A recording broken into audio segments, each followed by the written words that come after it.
مالك يوم الدين إياك نعبد وإياك نستعين صراط الذين أنعمت عليهم غير المغضوب عليهم ولا الضالين اللهم صل على. اور ایک مرتبہ سورہ فاتحہ آصف علی ابن نواب علی صاحب بسم اللہ الرحمن الرحیم إياك نعبد وإياك نستعين صراط الذين أنعمت عليهم غير المغضوب عليهم. لا حول ولا قوة إلا بالله الذي يسمع بالله من الشيطان الرجيم. حسبنا الله ونعم الوكيل نعم المولى ونعم النصير. الحمد لله رب العالمين الحمد لله كما هو أهله الحمد لله على كل حال والصلاة والسلام على أشرف الأنبياء والمرسلين وعلى الطيبين الطاهرين المعصومين المظلومين ولعنة الله على أعدائهم أجمعين من يومنا هذا إلى قيام يوم الدين. أما بعد فقد قال الله سبحانه في كتابه المبين وقوله الحق بسم الله الرحمن الرحيم لا تمشي في الأرض مرحا إنك لن تخرق الأرض ولن تبلغ الجبال طولا. صلوات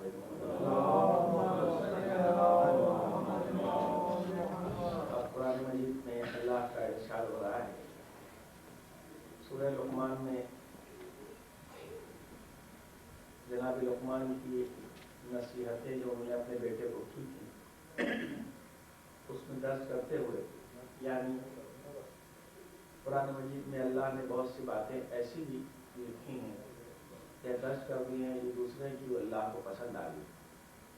کسی کی دعا پسند آ گئی, کسی کی بات پسند آ گئی, کسی کی مناجات پسند آ گئی, تو اللہ نے بالکل بے عین ہی اس کو اس کے مقصد کے ساتھ قرآن میں لکھ دیا.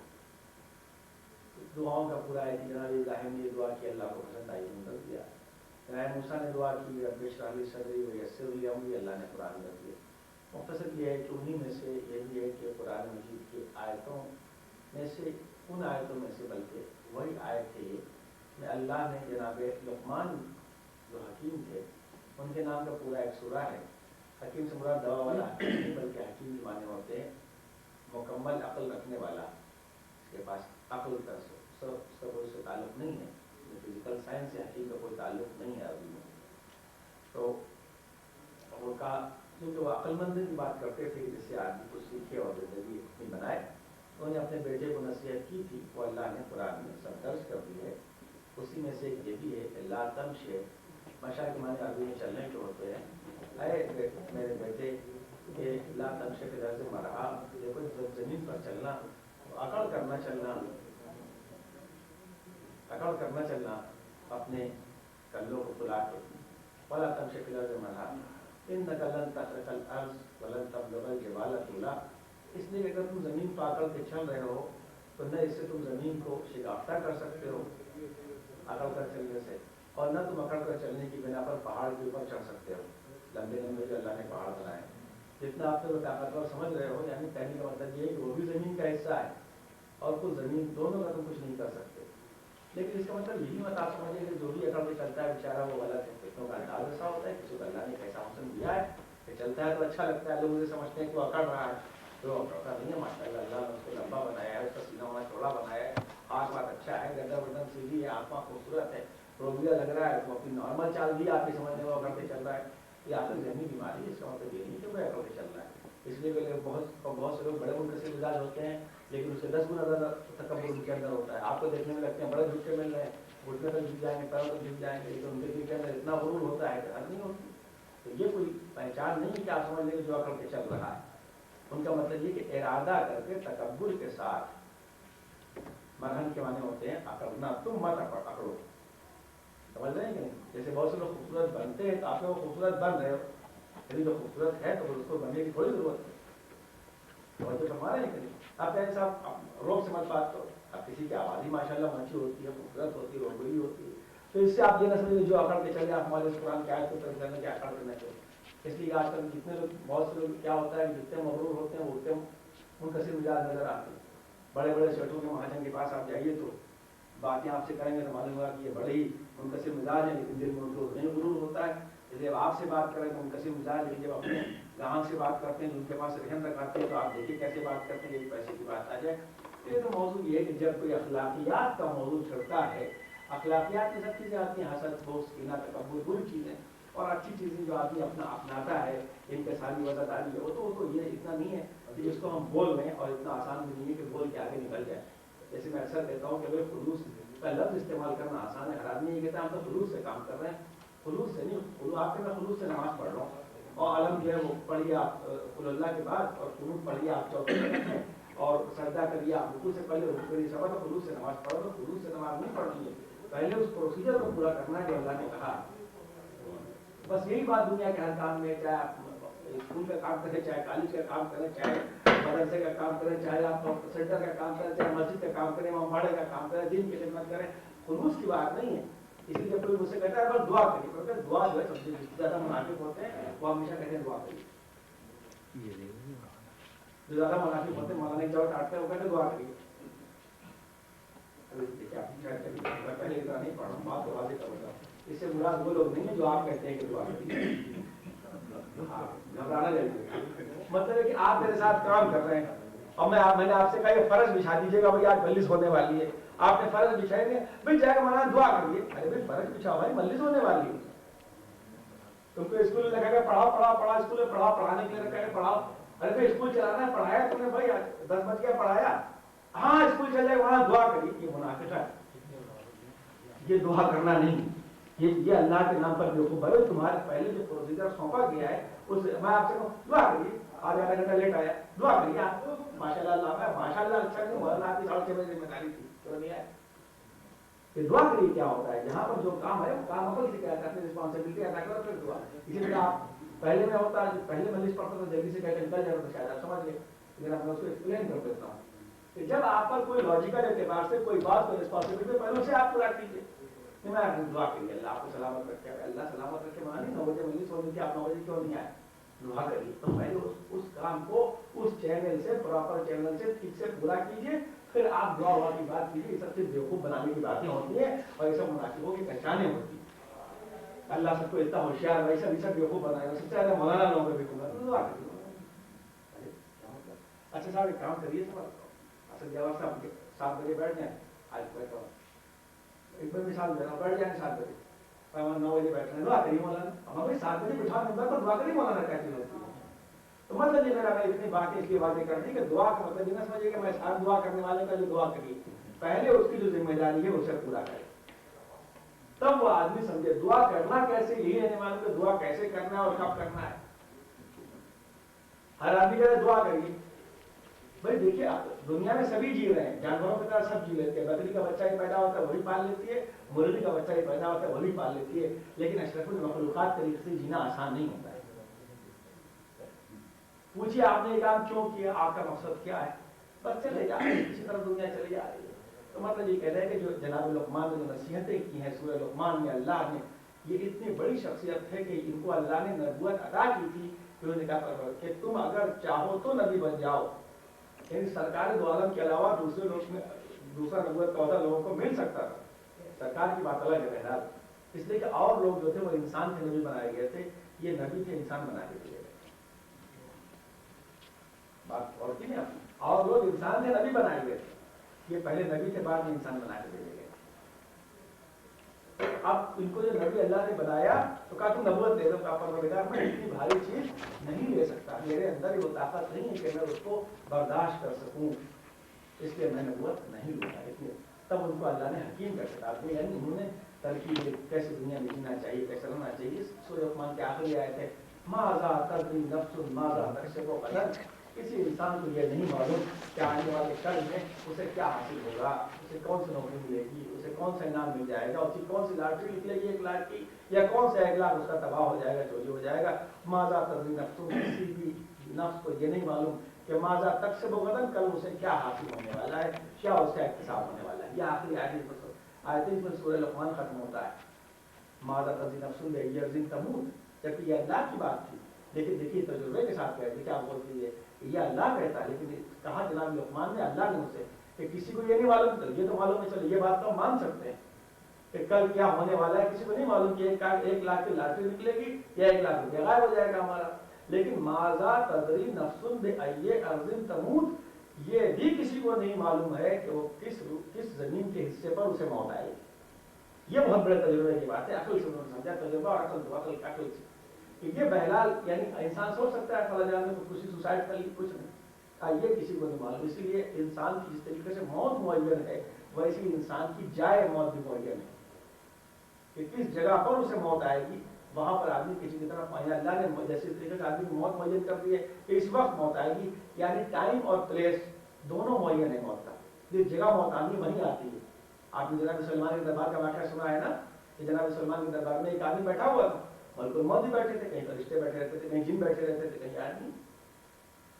تو اس آدمی نے کہا ملک الموت کی ڈراؤنی صورت اس نے دیکھی، یا اسے ڈر لگا، ڈراؤنی صورت تھوڑی بیچارے کی ہوگی. تو ایک مرتبہ دیکھ کر کہنے لگا کہ جناب سلیمان سے بھائی کہ آپ جنوں کو حکم دیجئے کہ کہیں اس کو لاکھوں میل دور لے جا کے وہاں کسی اور ملک میں ہمیں ڈال دیں، اس لیے کہ یہ آدمی مجھے بڑا خوفناک دکھائی دیتا ہے، اسے مجھے بڑا ڈر لگتا ہے، میں اس شہر میں نہیں رہنا چاہتا. میری آپ سے یہ گزارش ہے. جناب سلیمان نبی نے حکم دیا کیا کہتے ہیں جنوں کو اس کو لے جا کے لاکھوں میل دور فلاں کنٹری میں فلاں شہر میں وہاں جا کے اسے پہنچا دو. جنوں کو کیا تھا، سیکنڈوں کے اندر لاکھوں کا معاملہ میل کا معاملہ طے کرتے ہیں. وہاں لے جا کے وہاں اور جب آپ پہنچ گئے تو ملک الموت اٹھے. ملک الموت سے 10-15 منٹ کی بات تھا. تم کہاں چلے؟ ہنستے ہوئے. ہنستے ہوئے اس لیے میں اٹھا کہ میں یہاں بیٹھا ہوا تھا آپ کے پاس، اللہ کی طرف سے حکم آیا کہ تمہیں اس آدمی کی جو سامنے بیٹھا ہے تھوڑی دیر کے بعد فلاں لاکھوں میل دور پر روح قبض کرنے کو. میرے سمجھ نہیں آ رہا تھا کہ بھائی حکم پروردگار ہے، میں کیسے یہ سمجھوں کہ لاکھوں میل دور اس کی کیسے روح قبض ہوگی. اللہ کہہ رہا ہے کہ اس کی روح قبض ہوگی اور میرے سمجھ میں نہیں آ رہا کہ لاکھوں کو دور جائے گا کیسے. دیکھیے اس کی موت سے خود کھینچ کے مالے گی، میں جا رہا ہوں اس کی روح قبض کرنے کے لیے. تو انسان اگر بھائی اللہ ہے نہیں، مجھے کیا پتا نہیں اللہ ہے کہ نہیں، میں کہتا رہتا ہوں آپ مان لیتے ہیں، ہے کہ نہیں مجھے نہیں پتا ہوتا. آپ کے لیے نماز پڑھے چاہے نہ پڑھے، پتا نہیں ہو سکتا ہے کہ نہ تو وہ ضروری ہے کہ ہو، یہ بتائیے آپ. اللہ کو دیکھا نہ دیکھیں گے، نہ کوئی بڑی بہت بڑی ایسی کوئی دلیل ہے جس میں میک شور کیا جائے خدا ہے آپ کے پاس کوئی دلیل؟ نماز پڑھنی چاہیے میرے پیچھے نہ پڑھیے، بیوقوف بنا کے نہ دیجیے اپنے کو. اللہ کو میک شور کرنے کو ایسی دلیل ہے؟ مان وہ الگ بات ہے، دل سے مان لیں اور یقین ہو جائے. کوئی دلیل ایسی بتائیے آپ کہ یہ شور بس اللہ ہے. یہ کوئی آدمی اگر ایسا ہوتا تو ہر آدمی مان بھی لیتا. کچھ مانتے ہیں کچھ نہیں مانتے ہے نا بھائی. آج ہی ہم لوگ چرچ میں گئے تھے، ہم گئے تھے، ہمارے پڑوس صاحب بھی گئے تھے. ان کے اندر ایک اچھائی ہے جو مجھے بہت پسند ہے ان کے اندر. میں کہوں گا میں نے ہر ادارے کے اندر گیا تو بہت سے اختلاف اسی بنا پر ہوئے کہ ان کی طبیعت حسن پسند کم سے کم ہے، کہ وہ چاہتے ہیں کہ ہمارے کی ہر چیز خوبصورت رہے. یہ چیز مجھے بہت پسند ہے، اس کی میں کسی کو بہت تعریف کرتا کہ ہر چیز کو اچھے سے اچھا بناؤ. دروازے کو اچھا بنائیں کہ اپنے گھر کو بالکل اچھا بنائیں گے اور سینٹر کو کباڑے والی چیز 5 روپے والی یہ عادت نہیں. اسی میں ممبر سے یہ پورا خال ختم ہو رہا ہے، آپ مجھے سنیں گے ان کا حق ہے باری تعریف کی جائے کہ اچھی سے اس کو اس لیے اچھی سے اچھی خوبصورت خوبصورت بنانے کا شوق ہے ان کو کہ ہر چیز دیکھنے میں اچھی لگی. یہ بات ہے. مولانا خوبصورت میں تلاش کرنے لگے گا. ٹھیک سلام علیکم محمد علی آج دیکھ تو وہاں کے اوپر جب ہم لوگ پہنچے چرچ میں، سامنے چرچ میں، تو اس نے یہ کہا کہ بھئی کیا آپ لوگ اس پہ کتاب پر بھی بات ہوئی، محبوب صاحب لکھا ہے کتاب پر بھی بات ہوئی، نجی پر بھی بات ہوئی، سنی شاعر موضوع پر بھی بات ہوئی. تو اس نے کہا کیا آپ لوگ لائف آفٹر ڈیتھ کے اوپر بلیو کرتے ہیں؟ بعد میں کھڑے ہو کے چل رہے تھے اور ہم نے ایک ہی بات کی. ہم نے کہا کہ سب بیس لیس ہو جائے گا. all prophet, all books, all this will be baseless if there is no life after death. یہ زندگی تو ہم لوگ گزار ہی سکتے ہیں اپنی عقل سے. سب کے آنے کا مقصد ہی یہ ہے کہ اس زندگی کا یقین دلایا جائے جو مرنے کے بعد آ رہی ہے. سب ورنہ بیسلیس ہو جائے گا. تب بات یہ چل رہی تھی کہ آپ سب دیکھ لیے 2 مجلسیں اور رہی تھی. میرا خیال ہے موبائل کی محفل ہوگی یا جمعرات کی مجلس. تو بہرحال ان شاء اللہ تعالیٰ اب یہ بات انسان اپنے ذہن نشین رکھے کہ اس کو معلوم ہے کہ کل کیا ہونے والا ہے، کل کون سی چیز. تو جناب لقمان کی بات اللہ نے درج کر دی اس میں. تب اللہ ہے کہ نہیں بات یہاں چھوڑی جاتی نہ رہ جائے. پتہ نہیں اللہ کیا شور ہے. میں کہتا ہوں نہیں آیا بیٹھ جائیے آپ. میں جتنی نہیں کی دلیلیں میں پڑھتا ہوں بھائی دونوں الہیات جب پڑھتے ہیں نا اللہ کے تو وہ بھی دلیلیں تو ہیں جو کمیونزم کی ہیں، ایتھیسٹ کی ہیں. آئیے آپ ثابت کریے. نئے شور تو نہیں کر سکتے. تو خیر یہ الگ بات ہے کہ بالکل شور ہے، یہ ایک الگ ہے. ہر چیز میں ہر سانس میں جدھر آپ آنکھ کھولیں اس کی دلیل ملے گی. بس الگ بات ہے. کوئی میں الہیات پہ نہیں پڑھ رہا ہوں لیکن کم سے کم انسان وہی میں کہتا ہوں، میں یہ نہیں کہتا کہ جو بے دین ہے وہ بے دین ہے، کبھی نہیں کہتا. جو دین کی پابندی سے دور ہے وہ گمراہ ہے. ایک لفظ استعمال کرتا ہوں، جو دین سے دور ہے وہ بیوقوف. ایک لفظ وہ بیوقوف ہے، جو دین کو نہیں سمجھتا ہے بیوقوف ہے. جتنا چالاک بنے معاویہ کے طرح. معاویہ کے دوسرا جملہ کہہ چکا آپ کے سامنے، تو پہلے اول مر گئے، 2 مر گئے، 100 مر گئے. معاویہ کروفر کے ساتھ ہر فرد میں زندہ ہے. یہ میرا تاریخی جملہ ہے. سب نے ٹیلی فون میں بڑی تاریخ ہوئی، تمہیں کیا بات کہتے رہتے تم بیٹھے بیٹھے کیا بولا وہاں. یہ کروفر کے ساتھ اپنی شکلیں بدل بدل کے ہر فرد میں زندہ مجھے نظر آتا ہے. خدا محفوظ ہے. تو آپ ملے سنیں گے، میں بھی تھوڑا سا آپ خیال میں محرم کے انتظار ہوتا ہے. بات یہ ہے، لیکن اسی لیے جو کہتا ہوں کہ آدمی کو خدا کا یقین نہ آئے. نبی میں ایک شور کیا کریں، پتہ نہیں کسی نبی بنا لیا ہو، آخری نبی وہ تھے کہ نہیں تھے. جو نبی آج کل باپ کے اور بہا کے بہا اللہ کے باپ کے نبی ہیں، یہ نبی کوئی بھی آدمی شک کر سکتا ہے. ایک الگ بات ہے. ہمارا عقیدہ توحید نبوت امامت کی اپنی جگہ ہے، اس کی دلیل اپنی جگہ ہے. لیکن ایک بات ہے کہ انسان سب کا انکار کر سکتا ہے. تجربے کی بنیاد پر اس زندگی کے بے حقیقت ہونے کا انکار نہیں کر سکتا. موت کا انکار نہیں کر سکتا کوئی انسان. وہ تو روز دیکھ رہا ہے، تجربہ ہے کہ موت آنی ہے. کہ میں نے کہا میں کبھی تو بے دین اور گمراہ کبھی نہیں کہتا. وہ کہتا ہوں بس عقل مند ہی وہ ہے کہ جو آدمی دین کی پابندی، نفس کی پاکیزگی، ذہن کا سدھار، روح کی طہارت کی طرف قدم بہ قدم بڑھتا ہے. اور وہ ہم نہیں کرے گا کوئی گمراہ نہیں، وہ بالکل بیوقوف، اس کو عقل سے کوئی واسطہ ہی نہیں ہے. جو اپنی اس زندگی کے لیے اور اس زندگی میں پتہ نہیں اسے ملے کہ نہ ملے برباد کیے جا رہا ہے. وقت وقت برباد کیے جا رہا ہے. سال چلا جا رہا ہے، سال چلا جا رہا ہے نا. بیوقوفی یہی ہو سکتا ہے جس کو دیکھو پتہ نہیں صاحب بڑی خطرناک جگہ ہے معصوم، پتہ نہیں آپ رہے نہ رہیں. آپ یہ بتائیے کہ اگر اس خدشے میں جیتا، میں آپ کے سامنے کا ایگزامپل تو نہیں، اگر مجھ سے پتہ نہیں رہے نہ رہے ہٹا دینا، اس خدشے میں اگر میں اپنے وقت کو ضائع کرتا تو اس ٹینشن کے اندر، تو اتنی قیمتی عمر کی 4 سال کی عبادتیں میری کہاں جاتی ہیں، مجھے کھا لیا. وہی اللہ 4 سیکنڈ بھی رکھتا ہے، اسی نے 4.5 سال بھی رکھا، اور آئندہ ڈیجیٹل سیکنڈ بھی اس کے ہاتھ میں ہے، اور 400 سال بھی وہ بھی اس کے ہاتھ میں ہے. اگر ان بیسلیس باتوں کے درمیان میں اس ٹینشن کے اندر، اس معمولی عہدے کے دنیا کے لیے اگر میں ٹینشن میں اپنی 4 سال کی عبادتیں ضائع کرتا، تو آپ بتائیے نہ میں ادھر کا ہوتا. تو انسان کی عقل نہیں یہ سمجھتا ہے کہ روز دیکھ رہا ہے. اسی لیے موت کو اللہ نے کیا کہا ہے، ایک لفظ اور موت کے لیے استعمال ہوا ہے، حتی اتاک الیقین. اس یقین سے مراد موت ہے. یہاں تک کہ تمہارے پاس یقین آ جائے، اس لیے موت یقین کی منزل میں. انسان کی زندگی اتنی تیز بھاگ رہی، اتنی تیز چلتی، سمجھ میں نہیں آتا ہے کہ ایک انسان کس طریقے سے زندگی کو باحقیقت سمجھ رہا ہے. اور ایک رخ سے آپ آ جائیے، پھر گہرائی میں اتر جاؤ کہ یہی زندگی بے حقیقت نہیں ہے، بلکہ بڑی باحقیقت زندگی ہے، اور یہی حقیقی زندگی ہے. وہاں کی زندگی کوئی حقیقت نہیں رکھتی. یہ کیا کہہ دیا صاحب، بات بالکل پلٹ دی. یہی زندگی حقیقی زندگی ہے، میں کسی زندگی کو حقیقی سمجھتا ہوں، وہاں کی نہیں، آخرت کی. توجہ کر رہے ہیں، اطمینان سے سمجھا رہا ہوں، پہلے اتنا کہہ کے نہیں نکل رہا ہوں. بار بار میں نے یہ سال پورا جو آپ کے سامنے گزارا ہے، ہر بات کو ایکسپلین کیا، اس لیے کہ ہمیں کیا معلوم کہ وہاں خدا کیا دے گا، وہ تو اس کی ذمہ داری ہے. ہمیں اس کی کیا حقیقت پہ غور کرنا، بس ہے یہ یقین کر لیا وہاں خدا کیا دے گا ہمیں کیا پتا. ہمیں کوئی لینا ہے وہاں اپنی مدد سے، وہاں اس کو اپنی مدد سے دینا ہے.